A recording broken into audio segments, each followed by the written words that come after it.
ከ1300 ዓመታት በላይ ታሪክን የተሸከመች፣ ከ60 በላይ የብራና መጻሕፍትን የያዘች፣ ነገሥታት የገነቧት፣ ቅዱሳን የጸለዩባት፣ ዛሬ በድንቅ ተአምራት የምትታወቀው ፍርኩታ ኪዳነ ምሕረት ገዳም ምን ምስጢር ይዛለች? አብረን እንጓዝ።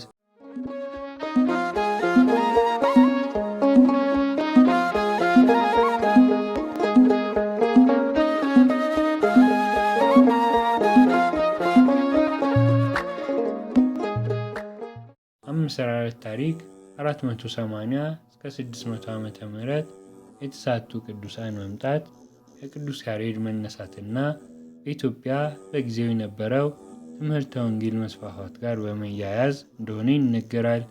በዚህ ጊዜ ፍርኩታ ኪዳነ ምሕረት ገዳም በ640 ዓመተ ምህረት ተመስርታ በገዳም ሥራ ስትመራ የኖረችና ገዳሟ ድንቃ ድንቅ የገቢረ ተአምራት ሲፈጸምበት የኖረ ነው።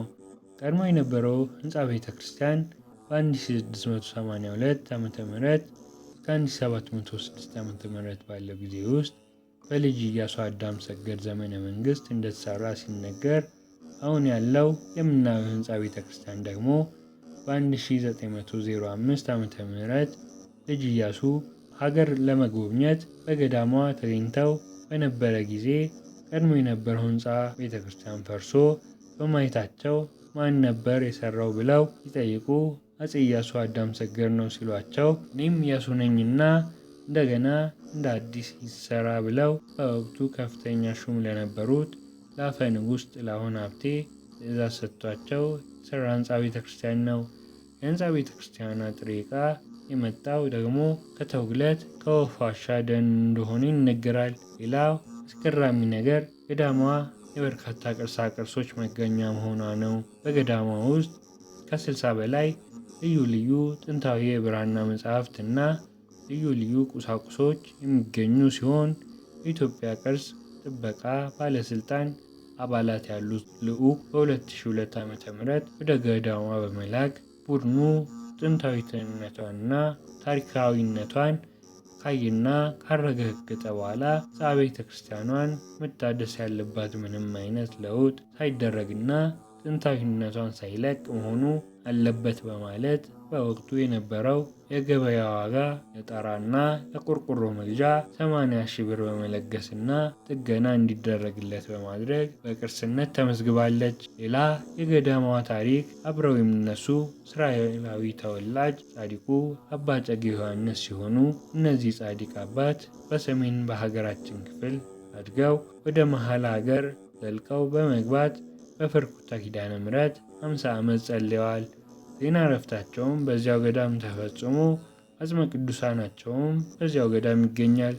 በስማቸውም ጽላት ተቀርጾና ቤተ ክርስቲያን ተሰርቶ በየዓመቱ ጥቅምት 29ና ሐምሌ 28 ከዚህችው ከፍርኩታ ኪዳነ ምሕረት ገዳም የንግስ ክብረ በዓል የሚደረግ ሲሆን በተጨማሪም እዚሁ መንዝ ውስጥ ጸገሮ መዘዞ አካባቢ በስማቸው ጸበል ፈልቆ ፈውስና ታምራት የሚያደርግ ሲሆን ከሰማይ የወረደላቸው መስቀል እንደሚገኝ ይነገራል። ዳግማዊ አፄ ምኒልክ ገዳሟን ከመውደዳቸው የተነሳ ሰው የገደለ ቋንጃ የቆረጠ ወደ ፍርኩታ ቅድስት ኪዳነ ምሕረት ገዳም መጥቶ ደውሏን ደውሎ አጥፍቻለሁ ብሎ ወደ አምላኩ እና ወደ ቅድስት ኪዳነ ምሕረት ደጅ መጥቶ ተማጸነ ሁሉ ጥፋተኛ ቢሆን እንኳን ምሕረት እንዲደረግለት በጳጳሳትና በሊቃውንት ካህናት የግዝት ቃል በማሳለፍ ሥርዓት ሰሩባት ገዳም ስትሆን ይህንንም የግዝት ቃል አፄ ምኒልክ ስለ ቅድስት ኪዳነ ምሕረት ክብር ብለው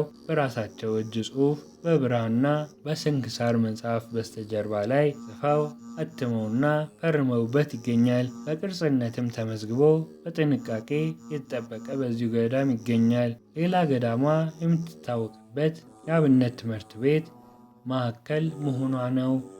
እንደ ዛሬው በሀገራችን ዘመናዊ ትምህርት ባልተስፋፋበት ዘመን በሀገሪቷ የአብነት መምህራን የሚገኙበት ገዳም ብርቁታ ኪዳነ ምሕረት አንዷ ነበረች። በዚህም የብሉያት፣ የሐዲሳት፣ የዜማ፣ የቅኔ፣ የቅዳሴ መምህራን ተመድበውላት በየዘመኑ የበርካታ ደቀ መዛሙርት መፍለቂያ ሆና ኖራለች። በየዘመኑ የነበሩት መንግስታት ከቤተ ክርስቲያን ጋር በነበራቸው ግንኙነት ቁርኝነት ገዳሟ ስትተዳደር የነበረው መንግስት በመደበላት 24 ጋሻ ርስተ ጉልት መሬት ነበር። ገዳሟም ተጠሪነቷ ለመንግስት ሆኖ አደረጃጀትና መዋቅርም ነበራት። በዚህ በአካባቢው ያሉ አብያተ ክርስቲያናት፣ አድባራትና ገዳማት ተጠሪነታቸው ለገዳሙ ሆኖ ዳኞችን ትሾማለች፣ ትሽራለች፣ ጸጥታን ታስከብራለች፣ ግብር በመሰብሰብ ለመንግስት ፈሰስ ታደርጋለች። በዚህ አይነት በገዳም ስርዓት ስትተዳደርና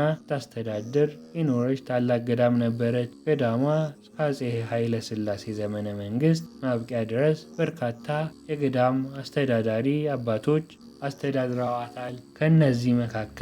ከነዚህ ጥቂቶቻችን እንኳን ለአብነት ያህል ብንጠቅስ ታላቁ የኢትዮጵያ ምሁር መምህር አካለ ወልድ ሰርፀወልድ ደሴ ላይ በስማቸው ትምህርት ቤት የተከፈተላቸው መምህር ዘርፈ ብርሃን ወይም አቡነ ያዕቆብ መጨረሻ ላይ የነበሩት መምህር ዮሐንስ በአንጃው የሚጠቀሱት ናቸው። በአንድ ወቅት ሰማዕቱ አቡነ ጴጥሮስ በቦታው ተገኝተው ስልጣነ ክህነት በሰጡበት ወቅት ከነበሩት መሃል መምህር አጎናፍር የተባሉት ግለሰብ የድቁና ማዕረግ የተቀበሉ ሲሆን አሁን በሕይወት እንደሚገኙ ይነገራል። ይህ ከላይ የተዘረዘረው ታሪክ ሁሉ ነበረው እንዳልነበር ሆኖ በ1967 ዓ.ም ሀገር ላይ በታወጀ የመሬት አዋጅ መሬቷ ስለተወሰደባት ገቢዋ በመቋረጡ ከገዳሙ አስተዳዳሪ ጀምሮ መነኮሳት፣ የገዳሟ ሰራተኞች በግድ ተበትነዋል። በዚህም ገዳሟ ለዓመታት ተዘግታ በመቆየቷ